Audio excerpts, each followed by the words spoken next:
The night was cold, the kind of cold that seeps into your bones. When you don't have a roof, or a blanket, or a bed to go home to. On the streets of Atlanta, cars roared by, headlights slicing through the dark. But under a flickering street lamp sat a boy, thin, shivering, alone. He was only 15, a black teenager with dreams too big for the life the world had handed him. His name was Marcus, and Marcus was homeless. His mother had passed away when he was 12. His father had disappeared years before that. With no family to take him in, he drifted through shelters, slept under bridges, relied on scraps from kind strangers. But even in the darkest nights, Marcus clung to one thing: hope. He carried a tattered notebook filled with sketches of inventions, business ideas, motivational quotes he copied from library books. He believed deep down that life could change someday. And then one night it did. Marcus was walking down Peachtree Street, his stomach aching from hunger, when something caught his eye. A wallet. It lay half buried in the gutter, soaked from the rain. He picked it up, hesitating. Inside was a stack of $100 bills. More money than he had ever held in his life. His hands trembled. His breath caught in his throat. $2,000, he whispered. For a boy who hadn't eaten properly in days, who wore shoes with holes in them, who dreamed of escaping the streets, this wallet was a lifeline. It was food. It was shelter. It was a chance. But it was also temptation.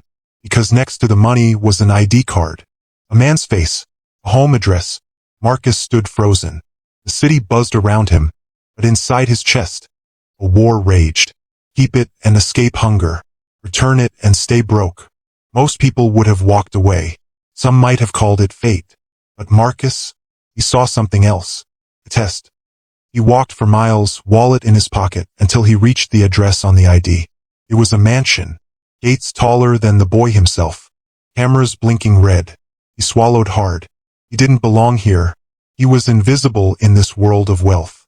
But still, he pressed the buzzer. A voice crackled through the speaker. Yes. Marcus's voice shook. I found a wallet. Belongs to Mr. William Carter. Is this his house?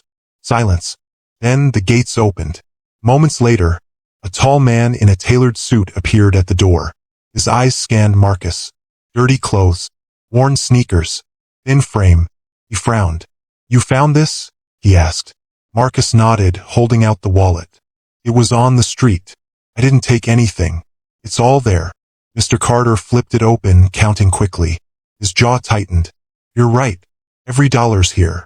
He looked at Marcus again. Suspicious. Why didn't you keep it? Marcus lowered his gaze. Because it's not mine. And my mom always told me, what's easy to take is easy to lose. The man's expression softened, but only slightly. Do you know who I am, boy? Marcus shook his head. I'm William Carter, CEO of Carter Enterprises. I employ 5,000 people in this city. People lose wallets every day. Most never come back. But you returned mine. Marcus shrugged. It was the right thing to do. For a moment, silence. Then, something unexpected happened. Mr. Carter reached into his pocket and pulled out a business card. Come back here tomorrow. Noon. I want to talk to you. Marcus blinked. Me? Yes, you. Don't be late. The next day, Marcus returned. Still in the same scuffed sneakers. Still hungry. Still nervous. But when he walked into Carter Enterprises, the staff whispered. They stared. What was this street kid doing here? Mr. Carter led him into a glass-walled boardroom. Tell me about yourself, he said. Marcus hesitated. I don't have much. My mom's gone. My dad left. I've been homeless for a while. But I like to read. I like to write. And I believe, his voice cracked. I believe one day, I'll build something great. Something that matters. Mr. Carter studied him carefully. Then, he leaned back and said, You returned my wallet when you could have kept it. That shows honesty, integrity. Those are rarer than diamonds in my world. You remind me of myself when I was young. And then, he did something Marcus would never forget. He offered him a job. At first, it was small cleaning offices organizing files. But slowly, Marcus earned trust. He showed up early. He worked hard. And every night after his shift he studied. Books on business, courses online, anything he could get his hands on. The boy who once slept under bridges was now learning how to build them.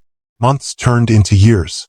Marcus climbed the ranks, from office assistant to analyst, from analyst to project manager. He bought his first suit, his first car, eventually his first home. And one day, standing in front of a packed auditorium, Marcus told his story. "How did I get here?" he asked, his voice strong, confident. "By returning a wallet, by choosing honesty when it was hardest. Because sometimes, the smallest choice can change your entire destiny." The crowd erupted in applause. Cameras flashed. Reporters rushed to write his words. The homeless black boy who once went hungry on the streets was now a leader, a symbol, a reminder that greatness doesn't come from what you have, but from what you choose to do. That night in Atlanta, Marcus didn't just return a wallet. He returned hope to a city that often forgets its most vulnerable. And his story spread everywhere, from classrooms to boardrooms, from churches to street corners. People whispered his name with pride, because Marcus proved something powerful. Backhand index pointing right, integrity is priceless. Backhand index pointing right, honesty opens doors no money can buy. Backhand index pointing right, and the underestimated, the invisible, can rise higher than anyone ever imagined. If Marcus's story touched your heart, don't just scroll past. Backhand index pointing right, smash that like button to honor his honesty. Speech balloon, share this video to inspire someone who feels overlooked. Bell, and most importantly, hit subscribe to Black Voices by MSH.